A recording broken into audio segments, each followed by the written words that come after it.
Hi there, I want to give you an update from the last video where I talked about this R2 trigger from Flashpoint. And the update I wanted to give you is, actually there's a couple updates, but these are kind of helpful and little fun tricks that you can use. Remember the last video I showed you, you can change between the groups by scrolling this wheel, right? Well, there's another way to do it. What you have to do is you have to hold down on this channel button on the top. Hold down on that and wait for it to go through the custom function menu, and you're into the group mode or the group menu again. And then you can push the group button, and instead of scrolling the wheel, each time you push the group button, it changes the group that you're able to select. Okay, so that's kind of a cool feature. And the reason I only have 3 groups here now is because I held down the channel button again. And in function 6, you can change that from 3 to 5 groups. So that's why that's like that. And I'm going to go back into the channel again. And another cool little function that you can do is if you push down this channel button twice really fast, you can turn on and off your modeling lamp. So that's pretty fun. You know, it's awesome. It helps me when I'm on a shoot and I'm trying to focus. I can turn on and off this modeling lamp. So there you go. That's one little trick. And then the next one I wanted to show you is how to use this multi-flash mode. And the way you do that, I have this set on a small power output, and my flash is set up on group A, so I'm going to select group A, and the lowest power output is 1256, so I should be able to get a lot of flashes out of this. And then I'm going to hold down my mode button, and it will take me into the time and Hertz menu, and then the time menu is the number of flashes, so I'm going to push that, and I'm going to put it up to, say, 6 flashes. And that's just random number. And then in the book, it'll show you by power output how many flashes and how many repetitions you can do. This is the lowest power setting, so I can take this all the way up to 199. And watch what happens when you do that. It just makes like a little laser bzz. You know, it's really not very useful.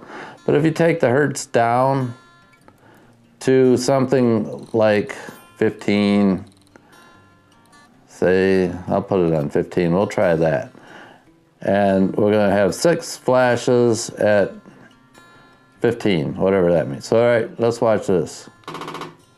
So that gives you like a little stroboscopic effect. And I can slow that down actually. I can take it down to, say, 5. Well, why is that useful?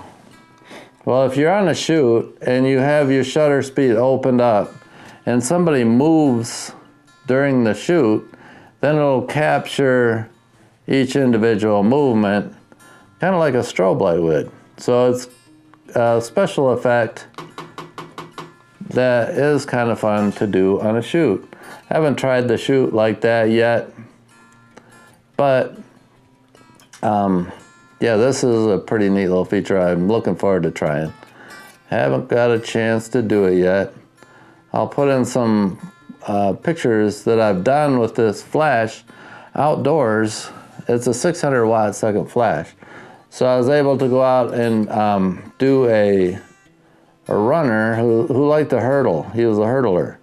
And I used the flash without any modifiers on it, and I was able to stop the action as he was jumping over the hurdle. And I think you'll agree that the photo turned out pretty cool. But I also use these flashes in here in my little living room studio that I have set up, and I also get some really cool effects with these flashes.